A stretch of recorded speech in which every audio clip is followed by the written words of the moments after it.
So next up, we've got Jim to tell us how good Darwin Núñez is. He's a very good player. Hi, Mark. You're right. I'm not too bad, mate. I'm not too bad. Okay, well, I'll start with this stat then. 21 shots, only 6 on target for Liverpool. I mean, look, don't get me wrong. There were some amazing saves and goal line clearances actually from both teams. I think Robertson's was an amazing goal line clearance itself, but that's got to worry you, isn't it? Like that many shots and not scoring. Yeah, and just before we start, obviously today is the 35th anniversary of the Hillsborough disaster, and I just wanted to pay tribute to the victims, families, survivors. It's vital that we never forget what happened on that day, and that we don't ever stop fighting for justice for the 97. Yeah, when it comes to the Crystal Palace game, again, it's just a case of we can't seem to finish our dinner at the minute. The meat, you've got all the meat on the horse, but you've got no legs in it. You just can't. We don't have that clinical finish, the final product at the end of it. So, I mean, you spoke about the Andy Robertson goal line clearance. I mean, that was fantastic. And it's moments like that you need to keep you in games. But if you can't put the ball in the back of the net, then you're gonna really struggle. I think I'm just hoping that this is a week you can sort of put behind you as a bad week, learn from it, and then hopefully next week or this week we can go to Atalanta, win 4-0, and win our last 6 games of the Premier League. I'll definitely come on to the Atalanta game in a minute, mate. But I mean, you say that obviously there was a blip. It was a blip for you, but we're kind of getting to that point now in the season where you're not having time for blips because City. We know, I think we said this last time we spoke, they are such strong finishers. So do you think that City will drop anything for you to be able to sneak in if you win the rest of your games? No. And like you say, this is arguably the shittest time for a blip. You cannot get any worse timing for a blip. I can't see City dropping points. There's 6 games left of the season now. This is a team that we're talking about that has the capability of winning 20, 25 games on the bounce, never mind 6. It should be, I'm not saying it to put the pressure on them, but it should be a doddle for City now. And I don't know if you remember the last time we spoke, I think City were a good few points behind Liverpool and Arsenal, and I still backed them. So, I mean, yeah, they've got Tottenham away soon. I think that's probably the game a lot of Liverpool fans are going to be looking at thinking, yeah, they could drop points in that one. But realistically, Liverpool have just got to do their business. 6 games left. If we're able to turn our form around and win those 6, I think it's 89 points we finish on, which if you don't win the league with 89 points, then that's a shame because that's a really strong points total. I think, again, it would be the 3rd time under Klopp that we've been really unlucky to finish runners-up. Yeah, it's a tough one. I mean, I was looking at the shots you had. I didn't watch the full game, to be honest. I watched the highlights, but every shot you seem to have, whilst they were great saves by the keeper, he just made himself big, but they were all really central. I don't think there was any shots that really went anywhere near the corners, which was just sort of snatching, which again, is it a case of bad form as Salah checked out, just thinking about the check he's going to get in Saudi next season? What's happening there? Yeah, could be. I mean, I think it's something that splits a lot of Liverpool fans. I think at the minute you've got 50% that want him to stay, 50% that think it's probably time to cash in on him. He's a legend at the club, but I think if you get £100 million offer in the summer, I think you're probably wise to take it. I think when you talk about the shots we had, the shots that were close to the post, they were wide of the post. So I mean, the Curtis Jones chance. I'm not sure if you saw that. That was a howler of a mistake. But you know what? These things happen. The lads haven't got the shooting boots on at the minute. That's the beauty of having 5 strikers, and now they're all back fully fit. You've got Mo Salah, Luis Diaz, Cody Gakpo, Darwin Núñez, and Diogo Jota. And when you've got 5 strikers, it sort of means that if one of them isn't having the best day in front of goal, you can sort of rely on the other one. All 5 at the minute seem to have forgotten how to kick a ball, which isn't helpful for us, but hopefully they're able to turn that around. Yeah, it's the pressure getting to them. I've seen your run in, which you've got Fulham away. We said this before, Everton away. I mean, you should absolutely spank them. But it's that derby, so you just never know. Yeah. West Ham away, The most obvious 1-0 Everton win I think I've ever seen in my life. Yeah, that's it. It'll be part of the bus. Talking of part of the bus, then you've got West Ham, which is all we can do. Tottenham. That should be an easy 3 points against West Ham though. It'd be easy. It'd be easy. Honestly, I think we'll probably end up finishing around mid-table. I think that should hopefully see Moyes out, but fingers crossed. Yeah, fingers crossed. Definitely. And then Tottenham and Villa and Wolves. Look, really tough games. I think if you'd asked me a few weeks ago, I probably would have said the Fulham game was the one I was most wary of. We always seem to struggle at going to Craven Cottage, but I think they won at the weekend, which I think technically confirms their safety in the league. Not that they were ever in real risk of going down, but I think maybe they can sort of take their foot off the gas a little bit. They've not really got anything to fight for. They're not going for Europe. They're well clear of relegation now, obviously. So we should pick up 3 points there. Tottenham, that's always an interesting one when they come to Anfield. Always, it's never an easy game. I'm sure Holly's looking forward to that one as well. But hopefully they can come up to us, and they're not going to want Arsenal to win the league, are they? So hopefully they'll let us beat them quite comfortably. Let you. I mean, I think to be fair, all of those look like winnable games. And again, Tottenham have got City, so again that could be bananas game. Well, we know what Tottenham are like. They can be Spursy, and then they could just surprise somebody on a day. So I don't know. I still think there's going to be one twist.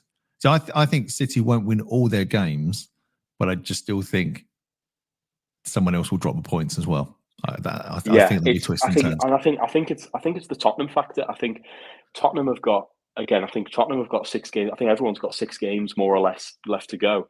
I mean, can you really see Tottenham losing all 3 of those games? I just can't see it happening. I think surely they've got to take points off at least one of them. I'm saying this now; it's probably going to be us, but I just can't see them losing all 3 games. I'm hoping they're able to help us out a little bit. Yeah. And look, sorry to kick a man when he's down, but we have to talk about the Atlanta game as well. Which do we? Well, I do. I enjoy it. I'm sure.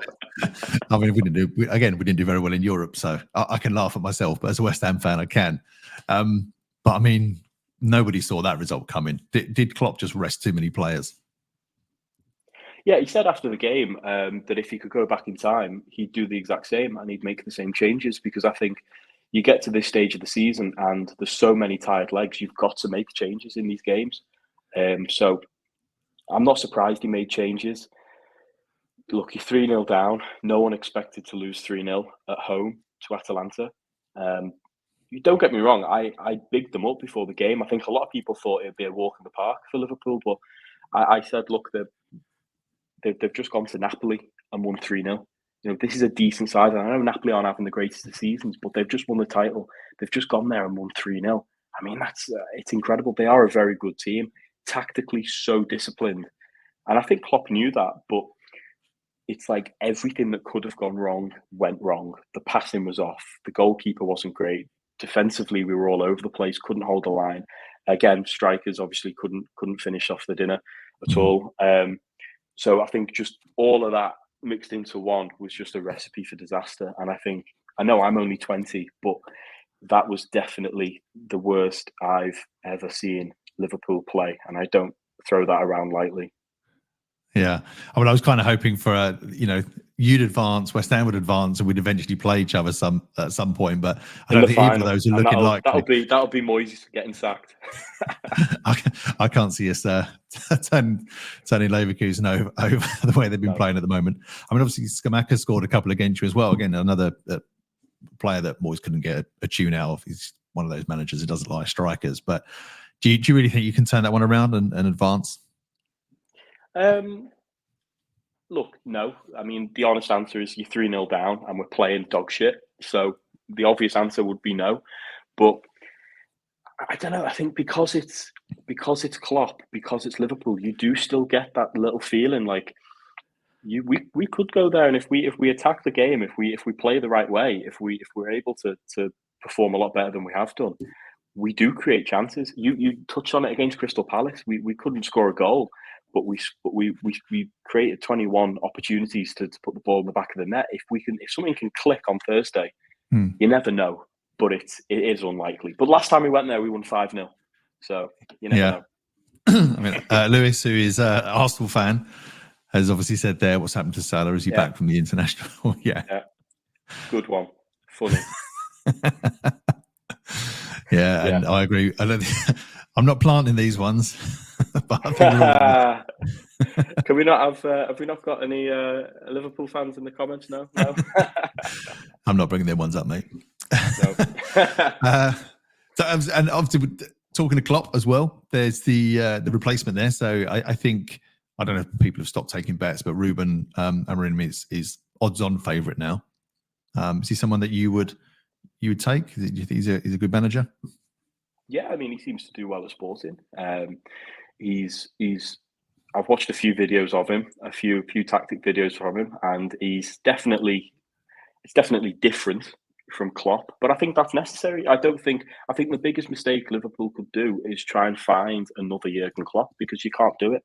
So you've got to get a new manager come in, and it's going to be so difficult for him if it is Ruben Amorim, because he's going to be walking into this team that's played the majority of their careers under Jurgen Klopp, and he's going to have to stamp his foot of authority down a bit and say, look, this is how I do things, and if you don't like it, I'm sorry, but I'm the manager. And that's going to be difficult, I think, for a lot of players, because they'll sort of turn around and go, bit like, the new stepdad in the family. It's like, you're not my real dad. Where's Jurgen? So yeah. It's going to be tricky, but I think if it is Ruben Amorim, not to look too far ahead, but I think what would constitute a successful season would just be making sure you get top four football and stay in the Champions League, maybe even a cup along the way. But I think top four next season would be huge, especially when you look at clubs like Chelsea, who are going to be looking at getting back in there, Manchester United, Newcastle with their money.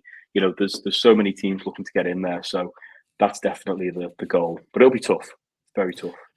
Yeah, I mean, you mentioned Chelsea there. That's somebody else. And again, I know there's a bit of a delay on getting that over the line. And I've heard this week that Chelsea were also potentially speaking to him. And Liverpool's got to be the more obvious choice. Like, if you were a manager, that's probably where you would go to. Chelsea just seems to be in a mess. I know they're playing tonight against Everton, actually, so I don't know what the score is, but they just seem to be a club that just churning through managers at the moment, like they do in Spain. Well, that's what they did under Abramovich as well, and that was very successful for them. You'd get a new manager and a world-class manager, win a couple of trophies, and then sack them. Liverpool aren't like that. So when you get a manager and they almost become, they're like a deity. They're idolized as a god, and there's a real pressure to succeed. And if you succeed, you've got to stay at the club. And I think Ruben Amorim, if he's a manager that's looking to develop his career, I think he'd probably rather build something special at Liverpool if he believes he's the right man to do that, rather than walk into what is an absolute shit show at Chelsea. Saying that, it's 2-0, is it? Yeah. So there you go. Yeah. Well, John will be happy then. John's probably dancing in his bedroom or lounge, wherever he is at the moment. Who's Nottingham Forest fan coming on soon. Absolutely. Yeah. So I mean, that would be an interesting race to the bottom as well. Do you think Everton could go down? It seems like you throw in everything at them, and they're just too stubborn. They're too stubborn to go down. I don't think they'll go down. I think the three teams that came up will go down. I think as good as Luton have been this year, I just don't think they've got the quality to stay in the league. And even with Forest and Everton's points deductions, I think they should see it off and stay up. But you never know. They're losing 2-0 now. They've got to start winning games, haven't they? So yeah. Nervy times for the other part of Liverpool. I was going to say it must be great banter for you in Liverpool, though. So you don't mind that. Oh yeah. Well, not in the past week. It's they've sort of been able to look at us and laugh a bit. But yeah, if I'm being completely honest, as funny as it would be to see Everton get relegated, I probably wouldn't want it to happen. If you could guarantee me in like this imaginary world, hypothetical scenario, that Everton go down for 1 year and then come back up, so we could still have the derbies, I'd take it. But I worry that if Everton go down, they'll probably stay down, and I wouldn't like that. Yeah, no, I think it's healthy for a city as well, for the local economy, to have two Premier League clubs that are thriving. Yeah, all right. I reckon Liverpool on a match day is rocking. Oh, yeah, it's incredible. Town is incredible. Brilliant. Yeah, Jim, look, thanks very much for coming on, mate. It's been a pleasure as always. I'm sure that we'll speak again before the end of the season. I know there's going to be some twists and turns. Yeah. But thanks for coming Hopefully on. in better circumstances. Yeah, well, funnily enough, Tottenham fan, happy to come on when you lose. Liverpool the same. Where's the Arsenal fans tonight, eh? Well, they're just in the comments giving grief, isn't they? Where's Lewis? He's just, that's it. All right, buddy. Good stuff. Catch Cheers. you later, Thanks, mate. Mark.